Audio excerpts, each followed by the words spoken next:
ये अस्सलाम वालेकुम व्यूवर्स, ये मैं आज आपको अहमद पशरकिया की म्यूनसिपल लाइब्रेरी, जुनाह हॉल, रीडिंग हॉल और सादिक रिसर्च इंस्टीट्यूट दिखाता हूँ। ये देखें जी, ये अहमद पशरकिया की लाइब्रेरी जिसमें तकरीबन 9000 कुतुब मौजूद हैं और इसके तकरीबन 2 लाख की आबादी में से 200 के लगभग मेंबर हैं, जो कि 50 मेंबर एक्टिव है कि जो कुतुब पढ़ता है किताबात। दोस्तों, ये अहमद पशरकिया का ये मेन लाइब्रेरी हॉल है। ये रीडिंग रूम है जहाँ अखबार आते हैं और पढ़ते हैं। यहाँ से ये देखें, एक आदमी बुज़ुर्ग पढ़ के निकल रहे हैं। तो ये इसका मेन बरामदा, ये बैर काफ़ी सारी वादी है। ये देखें, ये इसके अंदर हॉल है जहाँ तकरीबात होते हैं, मुख्तलिफ अदारों के लोग इधर तकरीब करते हैं, मीटिंग्स करते हैं और यहाँ लेक्चर दिए जाते हैं। इस तरह हमारे यहाँ पशरकिया के मुख्तलिफ यूनिट होते हैं। ये रीडिंग हॉल है, यहाँ अखबार आती है और यहाँ अहमद पशरकिया के लोग बैठ के अखबार पढ़ते हैं।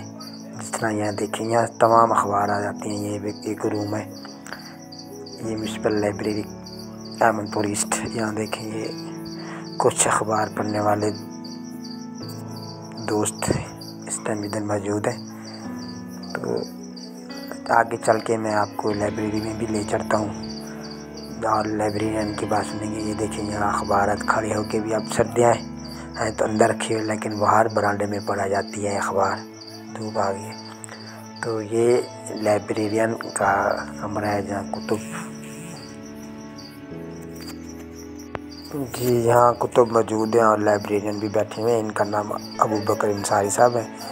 तो ये देखें, ये तकरीबन इस हाल में 9000 किताब पढ़ी हुई है। तो हमारे लिए, अहमद पशरकिया के लिए भी एक लम्हा फ़िक्र है कि बल्कि पूरे पाकिस्तान में है, क्योंकि लोग अब किताबों से दूर हो रहे हैं। तो इस 9000 किताब पढ़ी हुई ये लाइब्रेरी 1934 को ये अमल में आई थी, जब रियासत भावलपुर का दौर था, स्टेट थी। तो ये इतनी 1934 से ये लाइब्रेरी कायम है। इसमें देखिए, ये 3 किस्म के हाल मुख्तलिफ अलमारीज़ पड़ी हुई हैं, लेकिन बंद है। इनको पढ़ने वाला अब बहुत ही कम लोग हैं। तो आगे हम चल के ना यहाँ के लाइब्रेरियन से भी कुछ उसके बारे में पूछेंगे और वो हमें पूरी तफसील बताएंगे, इसका प्रोसेस भी, किस तरह लाइब्रेरी की मेंबरशिप ली जाती है। चलते हैं जी अबू बकर अंसारी के। दोस्तों, आपको मैंने वो एक रीडिंग रूम भी दिखाया है और साथ एक रिसर्च इंस्टीट्यूट और जुनाह हॉल दिखाया है। तो उसकी जिन्होंने तामीरात की, असास की, उनकी भी मैंने आपको सब कुछ दिखाया। तो यहाँ जो हमारे इस टाइम जिनके ऑफिस में हम आए हैं, तो वो हमारे अहमद पशरकिया के लाइब्रेरियन हैं और इनका नाम अबू बकर अंसारी साहब हैं। ये बल्दिया के सीनियर मुलाजिम हैं। इनसे हमें अपने व्यूवर से इनको पूछते हैं कि ये लाइब्रेरी का क्या एक प्रोसेस है, ये किस तरह मेंबरशिप ली जाती है, ये और ये हमें मैसेज भी देखें जी। अंसारी साहब, अस्सलाम वालेकुम। वालेकुम अस्सलाम व रहमतुल्लाहि। अंसारी साहब, एक तो खुद आप अपना तारुफ करा दीजिएगा हमारे तमाम व्यूवर्स को। मेरा तारुफ तो ये है कि मैं म्यूनसिपल कमेटी का मुलाजिम हूँ और इस वक्त यहाँ लाइब्रेरियन के तौर पर ड्यूटी दे रहा हूँ। तो म्यूनसिपल लाइब्रेरी जो है, लाइब्रेरियाँ किसी भी माशरे में सबसे ज़्यादा जो सेहतमंद एक्टिविटी की जगह है तो वो शुमार होती हैं। हमारा अलमिया ये है कि हमने किताब और लाइब्रेरी को इतनी अहमियत नहीं दी जितनी देनी चाहिए थी, जैसे कि तरक्की याफ्ता कौमों ने किया। म्यूनसिपल लाइब्रेरी यहाँ की एक बहुत पुरानी लाइब्रेरी है, जिसको आगाज़ हुआ 1934 में। 1934 में जब स्टेट में मुख्तलिफ शहरों में लाइब्रेरियाँ बनाई गई रियासत भावलपुर की तरफ से, तो अहमदपुर में भी ये लाइब्रेरी बनी। इब्तदा में इसका लाइब्रेरी जो थी वो म्यूनसिपल कमेटी के दफ्तर के कमरे में बनाई गई थी। सन 70 की दिहाई में ये कॉम्प्लेक्स सारा तामीर हुआ जब, तो यहाँ पे म्यूनसिपल लाइब्रेरी बनी और फिर उसको एक्सपेंड भी किया गया। नई नई किताबें आई, वक्त के साथ साथ किताबें आती रहीं। हमारे इलाके के मशहूर नामवर सिंगर हैं नसीर मस्ताना साहब, वो भी काफ़ी अर्सा यहाँ पे बतौर लाइब्रेरियन फ़राइज़ अंजाम दे चुके हैं। उनका नाम यहाँ पे हमेशा ताज़ा रहेगा। इस वक्त हमारी लाइब्रेरी में तकरीबन 9000 के करीब कुतुब हैं, जिनमें काफ़ी पुराने रुस्खे किताबें के मौजूद हैं। एक अरसे तक पंजाब लाइब्रेरी फाउंडेशन भी हमें डोनेशन के तौर पर नई नई किताबें भेजता रहा, लेकिन अब ये सिलसिला जो है, ये पता नहीं किस लिए रोकती है, उनमें नई किताबें नहीं आ रही।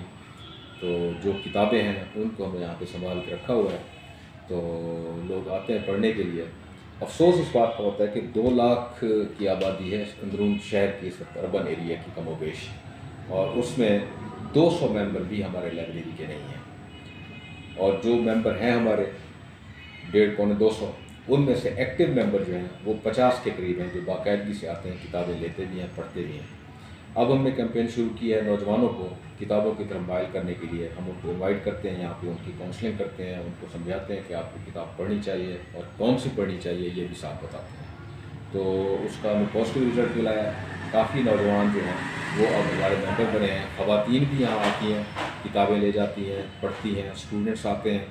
तो अल्हम्दुलिल्लाह जो पढ़ने वाले हैं वो तो किताब का साथ नहीं छोड़ रहे, लेकिन ज़रूरत इस बात की है कि जो नहीं पढ़ते उनको किताब के साथ जोड़ा जाए।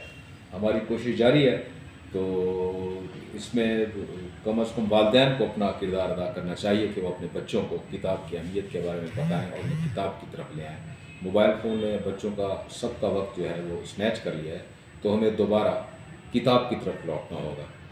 किताब का एक अपना मकाम है और किताब की एक अपनी अहमियत है। जी इंचार्ज साहब, इसका हमें ये प्रोसेस बता दीजिए, इसकी मेंबरशिप जो है ना लाइब्रेरी की, वो किस तरह इसका मेंबरशिप का तरीका हमारा बिल्कुल सादा है, कोई कॉम्प्लिकेशन नहीं है। एक सिंपल सा फॉर्म है, 1 पेज फॉर्म है, उसमें अपनी डिटेल जो है वो देनी होती है। जो भी मेंबर बनना चाहे ID कार्ड की कॉपी लगाते हैं, और आप सुन के हैरान होंगे कि हमारी फ़ीस जो है वो बहुत ही कम है। 200 रुपये सिक्योरिटी है और 25 रुपये सालाना हम लेते हैं रीडर्स से, सिर्फ इसलिए कि मेंबरशिप फ़ीस जो है वो उसका वजूद हो कहीं पे। काफ़ी दफ़ा कोशिश की गई कि इसको बढ़ाया जाए, लेकिन जो इल्मदोज़ लोग हैं उन्होंने इसको नहीं बढ़ाने दिया कि कम से कम एक चीज़ जो है ना वो बहुत ही सस्ते दामों एक अच्छी तफरीह जो है वो लोगों को मिले, और इसको हमने नहीं बढ़ाया ताकि ज़्यादा से ज़्यादा लोग आएँ इधर। और पैसों की वजह से नौजवान बच्चे जो पढ़ना चाहते हैं वो इस वजह से किताब से दूर ना हो जाएं कि उनकी जेब खर्च जो है वो इतना अफोर्डेबल नहीं है कि वो किताबें पढ़ें, इसलिए हमने इसको बहुत ही नॉमिनल रखा हुआ है। थैंक यू जी। ये जनाब अबूबकर अंसारी साहब थे, जिन्होंने हमें एक अपना प्रोसेस भी बताया लाइब्रेरी का, और हमें कुतुब के बारे में बताया, इसकी तादाद भी बताई। ये अहमदपुर शर्किया की